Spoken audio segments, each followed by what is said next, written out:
Hello everyone and welcome back to the 3T Path channel. My name is Giridhari.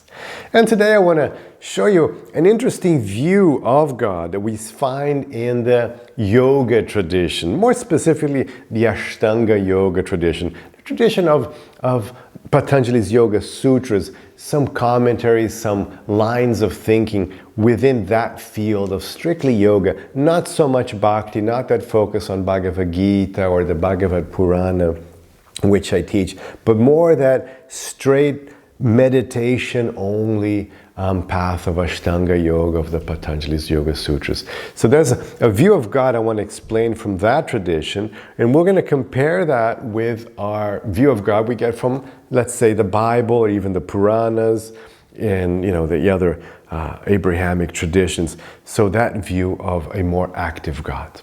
So what are we talking about here?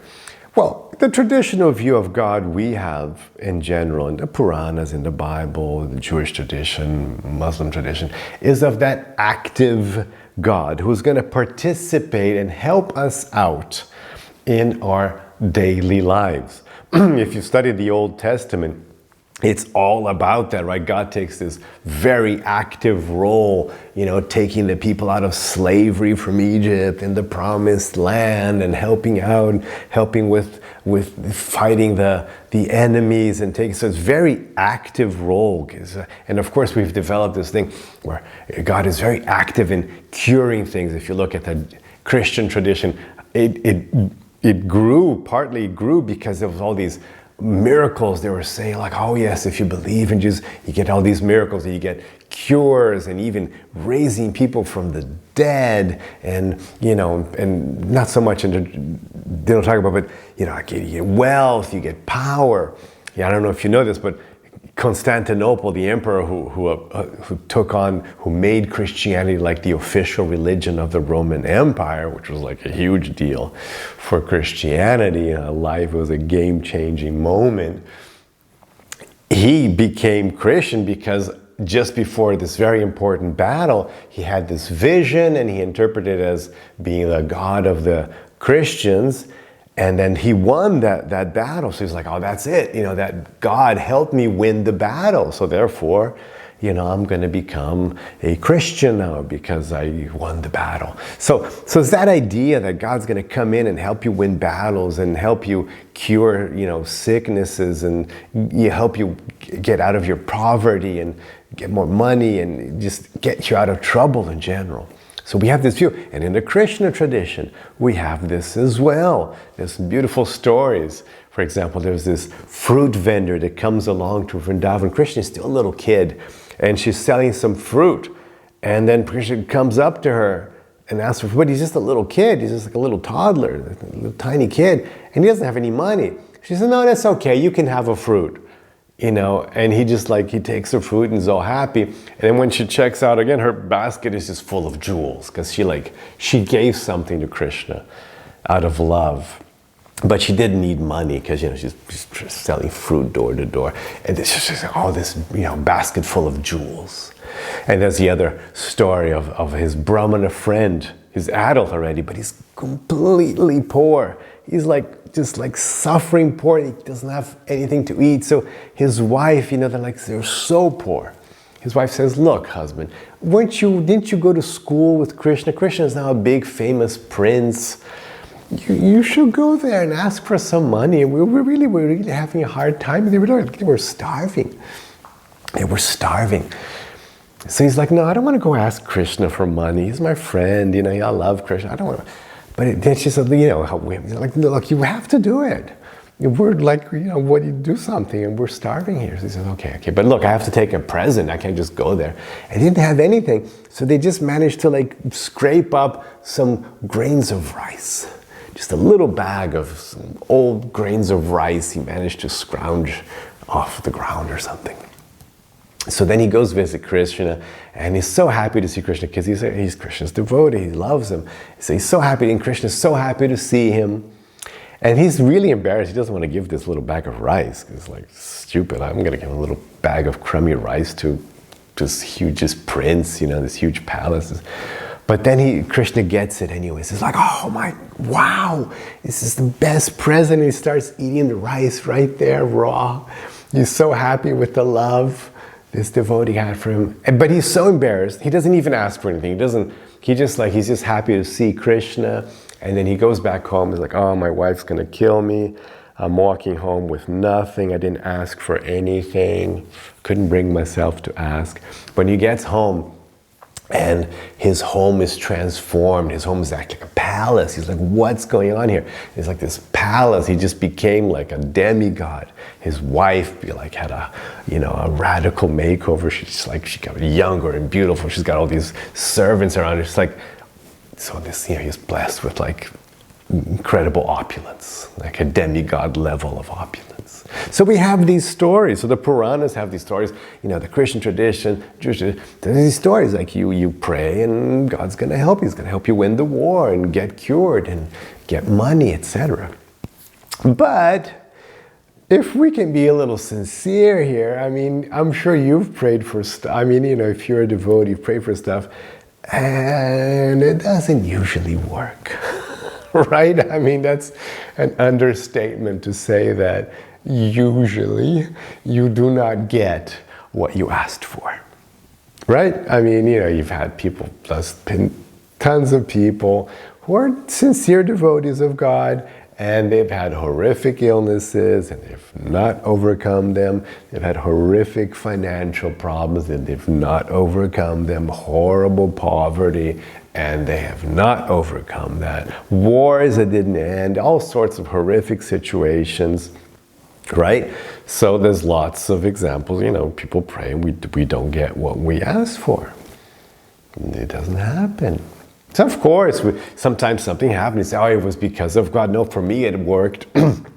I prayed and this thing happened, and I got it. I prayed and I won the lottery. Okay, fine, but there was like lots of other people who were praying and didn't win the lottery.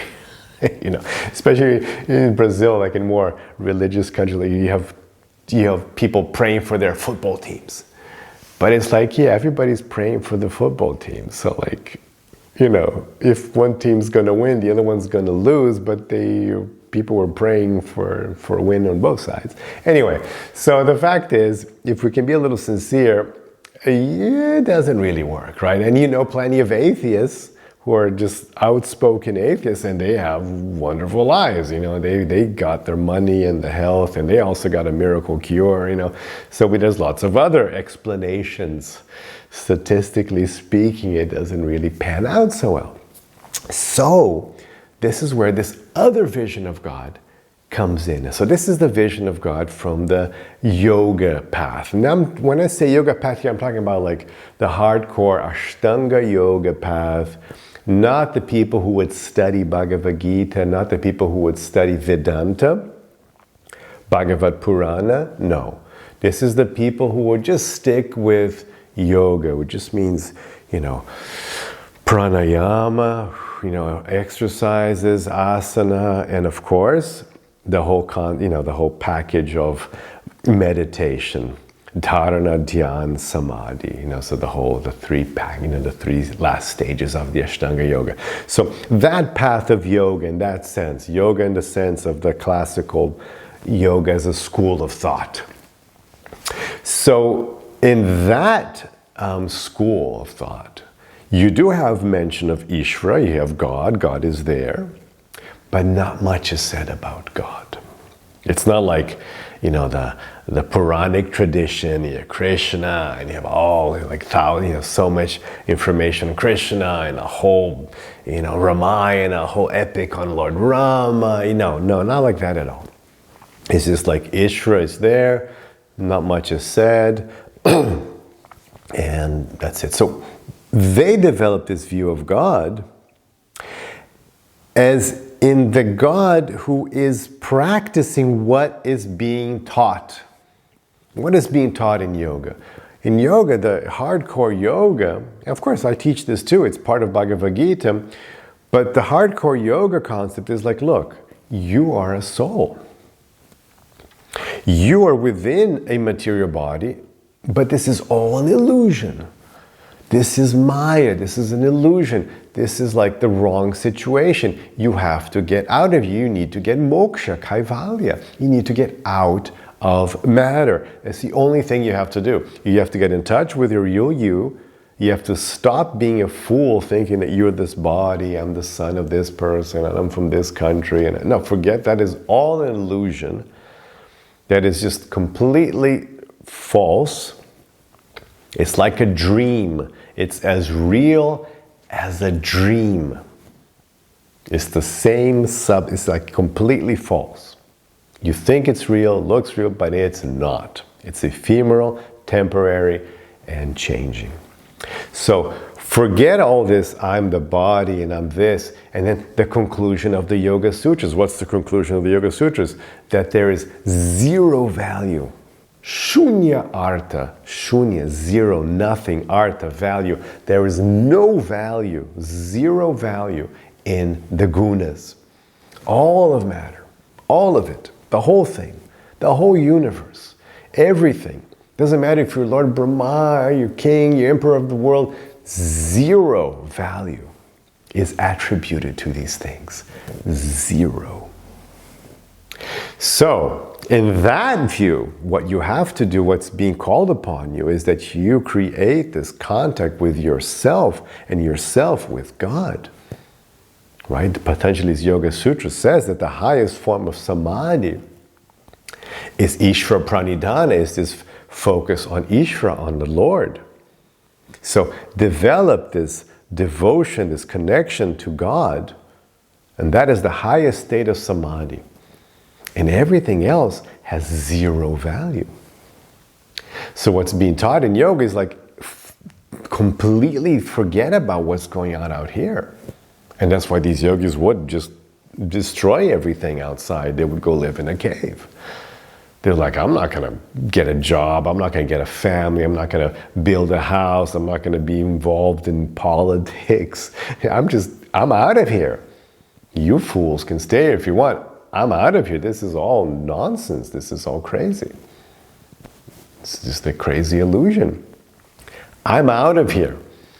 So they would dedicate their lives to becoming detached from the external world, to completely not care about the external situations. And Krishna, this teachings is there in Krishna as well. In Bhagavad Gita, Krishna says, hot or cold, summer or winter, you have to, he says, Arjuna, you have to you have to detach yourself when these things come and go. Like the seasons, you have to forget about these things.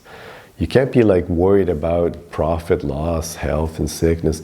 You have to, so that's part of the yoga path. It's no, you have to be focused on your own true self. And not be worried about the dualities of the external world. Dualities, is it good or is it bad? Profit, loss, sickness, and health. These are dualities. These are things of illusion. So this version, this view of God, is the yogic view of God, is the God who's also practicing that. So he doesn't care if there's war or peace, health or sickness, if you're in poverty and wealth. He's just no, that's all just crazy nonsense. So who cares? Imagine your kid is playing a video game and he's really worried that I'm going to get this, I'm going to get this gear, and and I did that thing, and it's you're who cares? It's just I'm just worried about your well-being. I don't care about what's going on with your video game. And this is just a video game. This is just some virtual reality video game. It's Krishna's this all just crazy. It's rubbish. It's unreal. You have to focus on what's real. You have to focus on us, so that you have to get out of there. It's actually a very dangerous place. It's a very bad video game. It hurts. So you get out. So in this view of God, God is this perfect yogi. He is in that perfect state of consciousness where he's detached from material reality. So that God doesn't care if you're poor, if you're rich, or if you're in sickness or in health, because he wants you not to care. He wants you to develop this blissful, transcendental, yogic state of mind. He wants you to become enlightened, which makes sense. That's all God wants, is you to become enlightened, you to get out of here. He doesn't want you staying here. He doesn't want you to... Let's say, again, your kid's there, but your kid's like an addict. He doesn't leave the screen. He's stuck in his room playing video games. And you want him to get out. You want him to do some exercise and talk, and well, these days they talk to people again, but before, like with games, you wouldn't have any social contact. You just get out. Go have your life, get a job, get qualities, have fun. So a parent just wants the child to be healthy and interacting in the world and not in the video game. Krishna, God is like that. God is like, no, I don't want you. I want you to get out of this crazy situation. I want you to develop yoga. So that's why when you pray, I want to, please, can you please cure me? Oh, I can't take the pain, this situation. Oh, my wife this and my son that. And oh, I need to get this. I really need to get this position, this new job. Oh, I really need to pass this exam. He's like, no, you don't. And if you understand that you don't, you're really going to be doing well. If you can really understand that you don't need to be healthy, you don't need to have money, you don't need anything. Oh, but I'm suffering.